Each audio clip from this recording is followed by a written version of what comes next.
Pagbasa mula sa ikalawang aklat ni Samuel. Noong mga araw na iyon natagpuan ng ilang kawal ni David si Absalom. Nakita nila itong nakasakay sa mola at pagdaraan sa ilalim ng isang malaking puno ng ensina, nasabit ang ulo nito sa mga sanga. Siya'y napabitin at naiwan ng mola. Isa sa mga nakakita nito ang nagsabi kay Joab, "Nakita ko si Absalom na nakabitin sa puno ng ensina."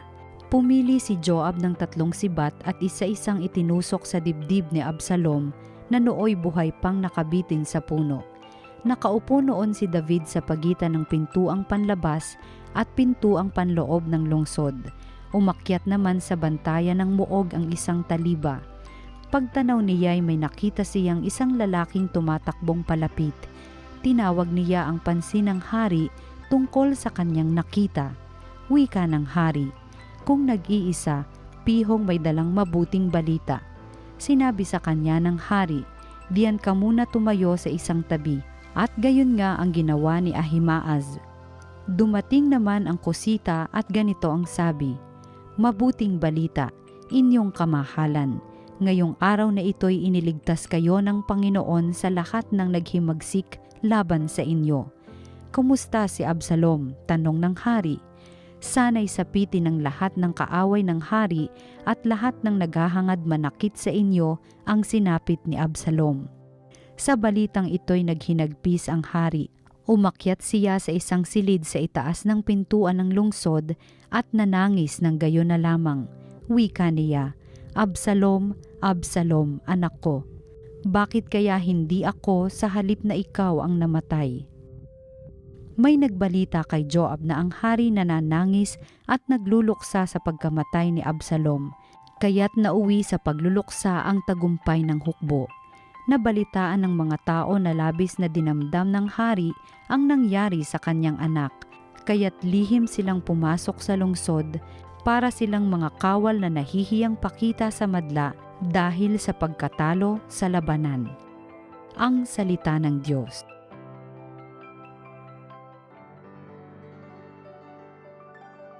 Poon sa aking dalangin ako sana'y iyong dinggin. Sa aking dalangin ako'y iyong dinggin, tugunin mo poon ang aking pagdaing. Ako'y mahina na't wala nang tumingin, yamang ako'y tapat, ingatan ang buhay. Lingkod mo'y iligtas sa kapahamakan, pagkat may tiwala sa iyo kailanman. Poon sa aking dalangin ako sana'y iyong dinggin. Ikaw ang aking Diyos, ako'y kahabagan, sa buong maghapoy siyang tinatawagan. Poon ang lingkod mo'y dulutan ng galak, sapagkat sa iyo ako tumatawag. Poon sa aking dalangin ako sana'y iyong dinggin. Mapagpatawad ka at napakabuti sa dumadalangin at sa nagsisisi. Ang iyong pag-ibig ay mananatili, pakinggan mo poon ang aking dalangin. Tulungan mo ako, ako'y iyong dinggin. Poon sa aking dalangin ako sana'y iyong dinggin. Ang mabuting balita ng Panginoon ayon kay San Marcos.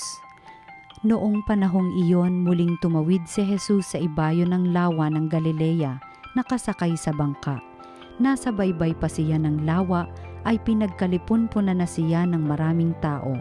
Dumating ang isang lalaking nagngangalang Jairo, isang tagapamahala ng sinagoga. Pagkakita kay Jesus, siya'y nagpatira pa sa kanyang paanan at ang samo. "Agaw buhay po ang anak kong dalagita. Kung maaari, sumama kayo sa akin at ipatong ninyo sa kanya ang inyong kamay upang siya'y gumaling at mabuhay." Sumama naman si Jesus at sinundan siya ng napakaraming taong nagsisiksikan, ano pat halos maipit na siya. May isang babae roon na 12 taon nang dinudugo at lubhang nahihirapan. Marami ng manggagamot ang tumingin sa kanya at naubos na sa kapapagamot ang kanyang ari-arian. Ngunit hindi siya napabuti kahit kaunti, bagkus ay lalong lumubha. Narinig niya ang sinasabi ng mga tao tungkol kay Jesus, kaya't nakipagsiksikan siya hanggang sa makalapit sa likuran ni Jesus at hinipo niya ang damit nito, sapagkat sinabi niya sa sarili, "Mahipo ko lang ang kanyang damit ay gagaling na ako." Biglang tumigil ang kanyang pagdudugo at naramdaman niyang magaling na siya. Naramdaman naman ni Jesus na may kapangyarihang lumabas sa kanya, kaya't bumaling siya sa mga tao at nagtanong, "Sino ang humipo sa akin?" Sumagot ang kanyang mga alagad, "Nakikita po ninyong nagsisiksikan ang napakaraming tao, bakit itinatanong ninyo kung sino ang humipo sa inyo?" Subalit patuloy na luminga-linga si Jesus, hinahanap ang humipo sa kanya. Palibhas ay alam ng babae ang nangyari, siya'y nanginginig sa takot na lumapit kay Jesus, nagpatira pa at ipinagtapat ang buong katotohanan.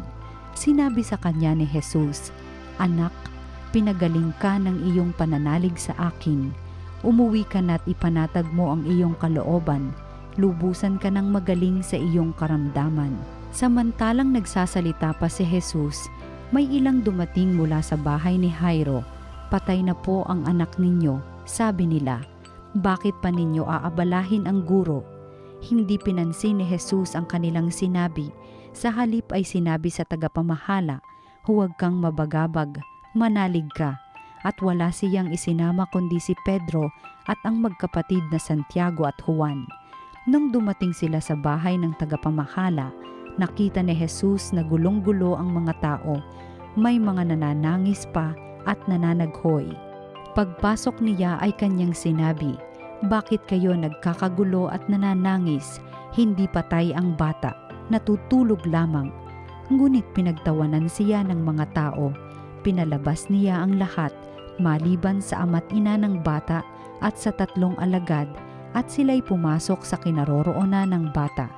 Hinawakan niya ito sa kamay at sinabi, "Talita kumi," na ang ibig sabihin, "Ineng, sinasabi ko sa iyo, magbangon ka."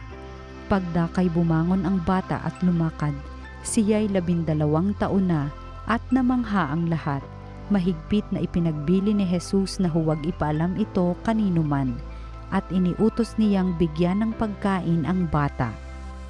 Ang mabuting balita ng Panginoon. Pinupuri ka namin, Panginoong Hesukristo.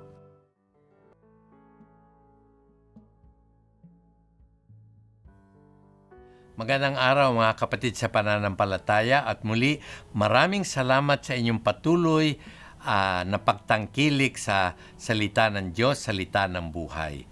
January 30 na po ngayon, malapit na matapos ang January. Talagang napakabilis ng panahon. Kaya wag natin sayangin ang panahon at gamitin ito araw-araw, pagmamahal sa Panginoon Diyos, pagsunod sa kalooban ng Diyos, at paggawa ng kabutihan sa ating kapwa ayon sa gusto ng ating Panginoon. Amen. Amen. Ngayon naman po, ano ang mga aral ng Ebanghelyo sa araw na ito? Nung unang panahon, nung ako'y bata-bata pa, ay mahilig ang mga sinihan sa double feature. Lalo na sa probinsya, may English na pelikula at may Tagalog na pelikula. Double feature. Yun.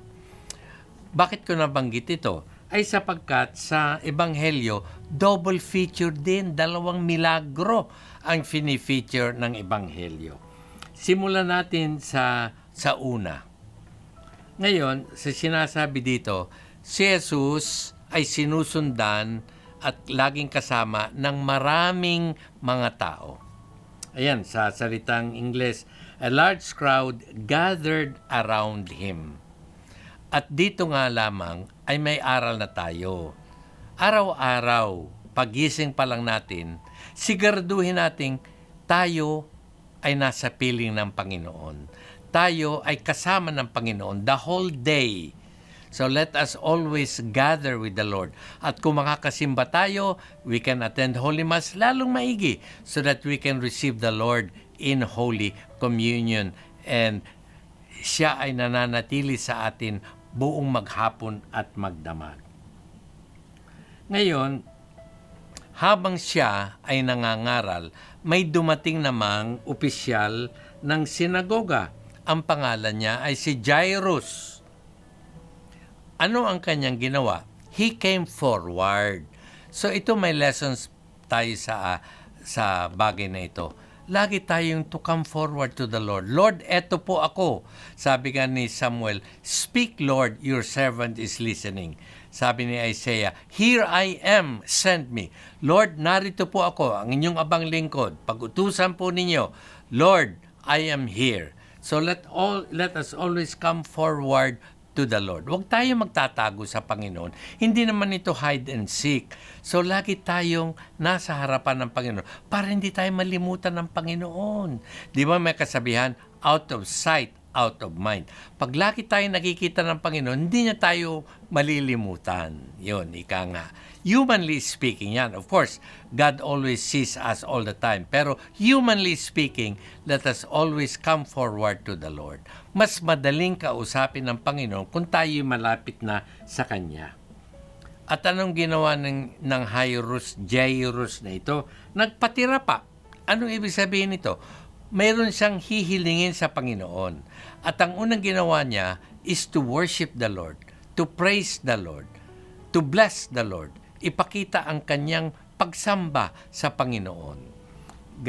Gaya ng sinasabi ko ulit, kung mamamasko ka, hindi mo agad sasabihin, Ninang, papasko po. Sasabihin mo na, Ninong, ang pogi-pogi mo naman ngayon. Ninang, ang ganda ng katawan mo, ang ganda ng buhok mo, ang ganda ng eyes mo, ang ganda ng damit mo. Alright, purihin mo muna. Hindi sa binobola na natin Panginoon, hindi pwedeng bulahin ang Panginoon. So our adoration, our love, appreciation of the Lord must come sincerely for the heart. And then, pwede tayong makisuyo sa Kanya. Pwede tayong magmakaawa sa Kanya. At ito ay sincerely from the heart. Sabihin agad kung ano ang gusto mo. Huwag mong pahuhulain ang Panginoon. Lord, may kailangan ako sa iyo. Pag tinanong ko, anong kailangan mo? Secret? Hindi pwede yung ganyan. Sabihin mo agad kung anong gusto mo. Ang sabi ni Jairus, ang anak ko ay agaw buhay na.